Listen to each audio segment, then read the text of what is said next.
Bienvenidos al maravilloso mundo de la comunidad, sociedad y cultura.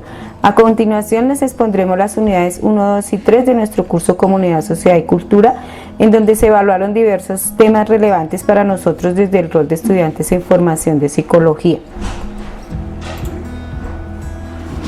Este es nuestro informe final, acumulativo y de sustentación. Somos el grupo 45, compuesto por María Yasmín Ordóñez, Patricia Bravo y Ruth Marilyn Vázquez, quienes les vamos a exponer lo que vimos en el transcurso de nuestra asignatura. Nuestra tutora, la doctora Mónica Viviana Gudelo. Dentro de nuestro curso vimos 3 unidades. La primera unidad, que fue la unidad Comunidad y Sociedad, la segunda, la unidad denominada Cultura, y la tercera, denominada Potenciación. Dentro de la unidad 1 vimos la diferencia entre comunidad y sociedad.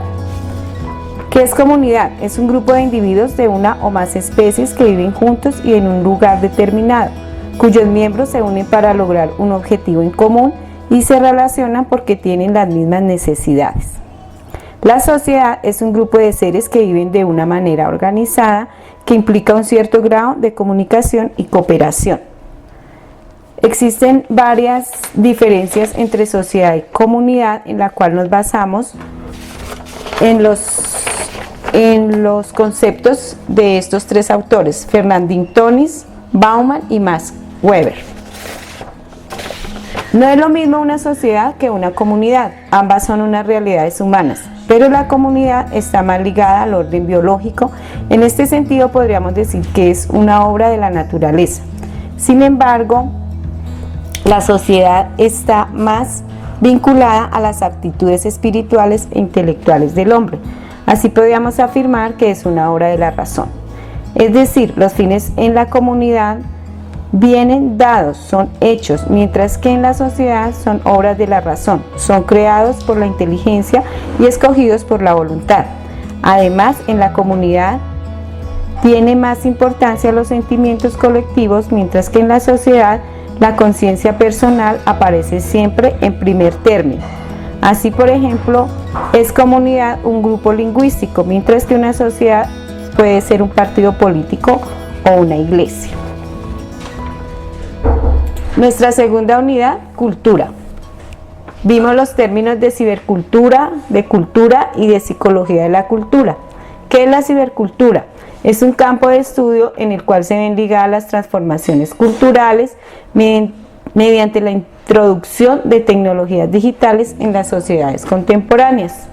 La cultura, según Edward Burnett Taylor, la cultura o civilización, tomada en un sentido etnográfico, es ese todo complejo que incluye conocimientos, creencias, arte, moral, costumbres y todas las demás capacidades y hábitos adquiridos por el hombre como miembro de una sociedad.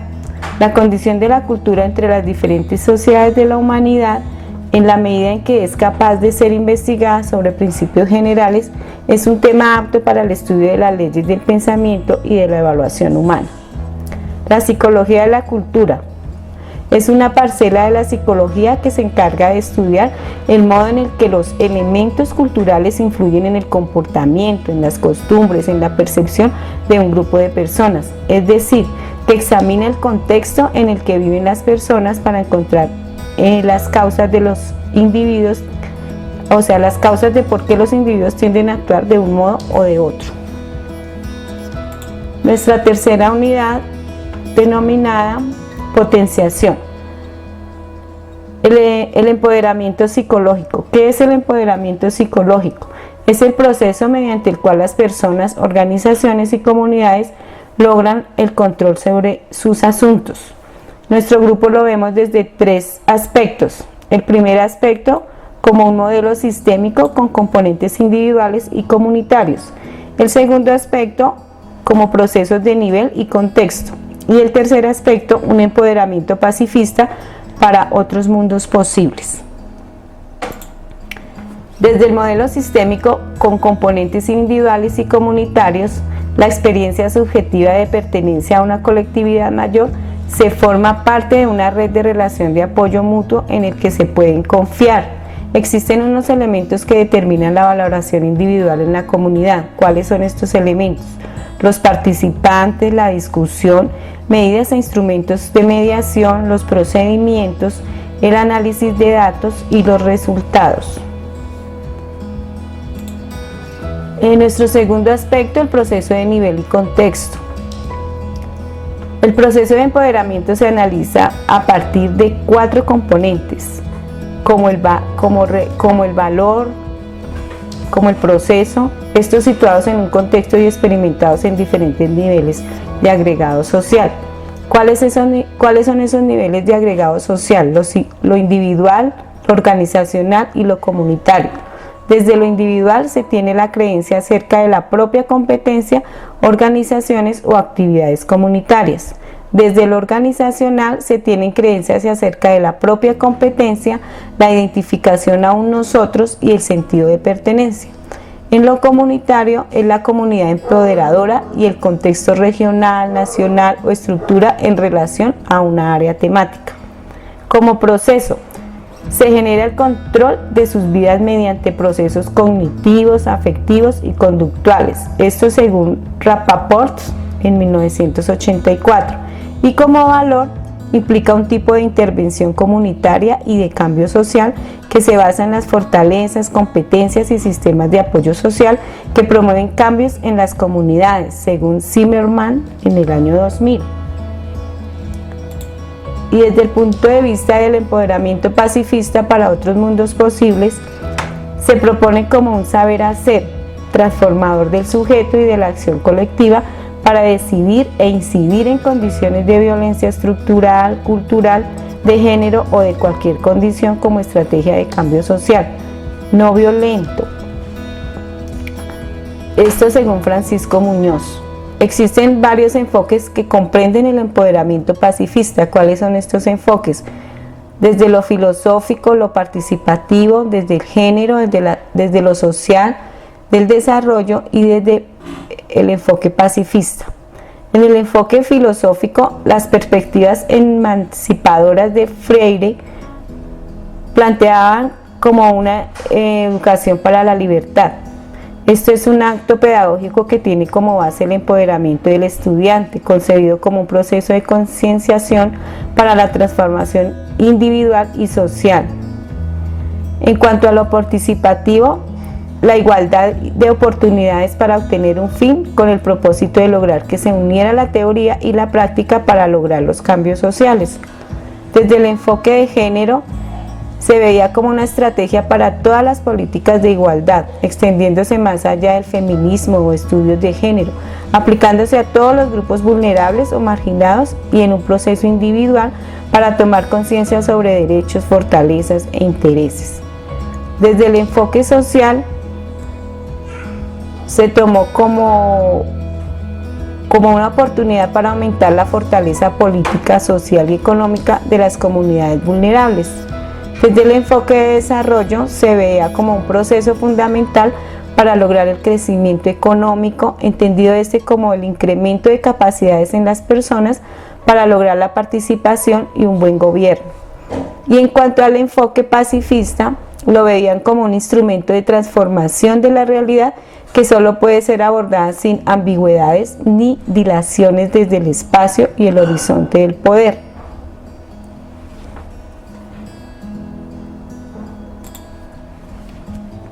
Dentro de nuestro curso vimos los problemas psicosociales. ¿Qué son los problemas psicosociales? Según Revilla, lo definía como las situaciones de estrés social que producen o facilitan la aparición en los individuos afectados de enfermedades somáticas, psíquicas o psicomáticas, lo que da lugar también a crisis y disfunciones familiares con graves alteraciones de la homeostasis familiar, capaces de generar manifestaciones clínicas en alguno de sus miembros. Según el DSM-4, en atención primaria entiende los problemas psicosociales no como verdaderos trastornos mentales, sino como acontecimientos virtuales negativos o una dificultad o deficiencia ambiental, un estrés familiar o personal, una insuficiencia en el apoyo social o en los recursos personales u otros problemas relacionados con el contexto en que se desarrollan alteraciones por una persona que necesita una atención clínica. Los problemas psicosociales más frecuentes en nuestra sociedad son la contaminación ambiental, la exclusión social, el abuso sexual, pobreza y exclusión social, la corrupción, la delincuencia juvenil, la explotación sexual infantil y el problema psicosocial que nuestro curso escogió para darle estudio, que es el suicidio, que cada día se está aumentando y más en este momento de la pandemia por la cual estamos atravesando. ¿Qué es el suicidio? El suicidio es la conducta suicida que tiene origen multifactorial y se ha definido como una secuencia de eventos denominado proceso suicida que se da de manera progresiva, en muchos casos, e inicia con un pensamiento e ideas que siguen de planes suicidas y que culminan en uno o múltiples intentos con aumento progresivo de la letalidad, sin llegar a la muerte, hasta el suicidio consumado. Su espectro incluye la ideación suicida, plan suicida, el intento de suicidio y el suicidio. Esto según la resolución 004-886 del 2018. En la unidad 2 Cultura, etapa 3, hemos desarrollado el árbol de problemas acerca del suicidio, que fue el caso elegido por todos los integrantes del grupo. Existen varias causas y factores de riesgo que pueden incrementar la vulnerabilidad de una persona al desarrollo de pensamientos inadaptivos. Pues existen un sinnúmero de factores y causas por las cuales conllevan a una persona a cometer este tipo de acto que es el suicidio. Pero principalmente en esta actividad hemos escogido y especificado 3 factores. El primer factor es el factor genético. Las causas pueden ser heredados de nuestros padres biológicos. La probabilidad de que una persona tenga ideas suicidas puede depender de sus antecedentes genéticos. Si existe el factor de una enfermedad mental, y esto es especialmente cierto cuando hay antecedentes familiares que tengan depresión, trastorno bipolar y ansiedad. Estos factores son los que conllevan a esas personas a cometer este tipo de actos. El segundo factor es el factor físico.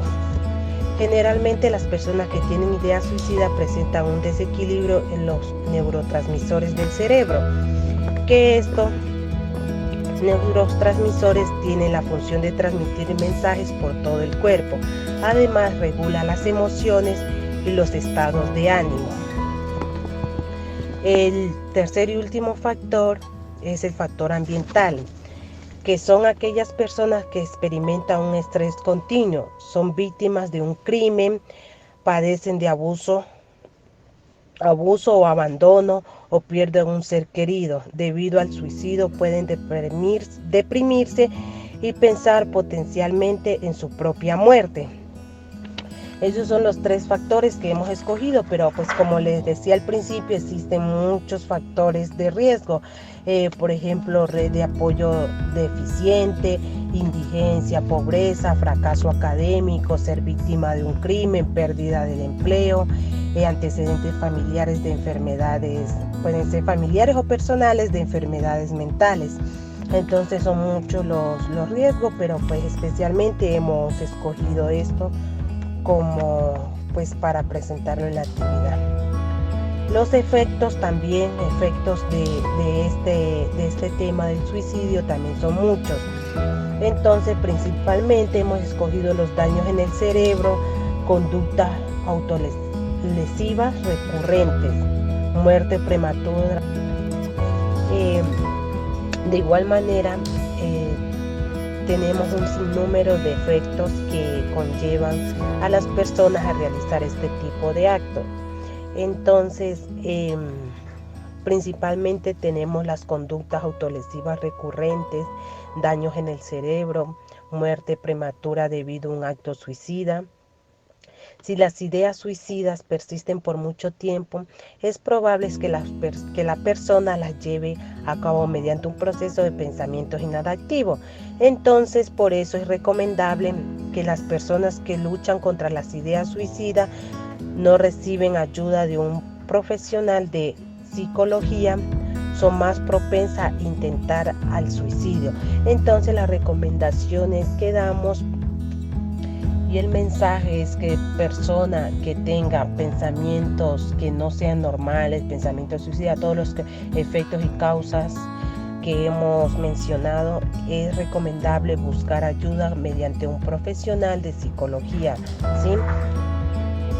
Porque esto nos ayuda pues a salir de ese problema que tenemos, ¿sí? Los acontecimientos precipitantes y desencadenantes del suicidio. Cuando hablamos de suicidio nos referimos al hecho que una persona intenta acabar con su propia vida, creyendo equivocadamente que esta es la solución a los problemas.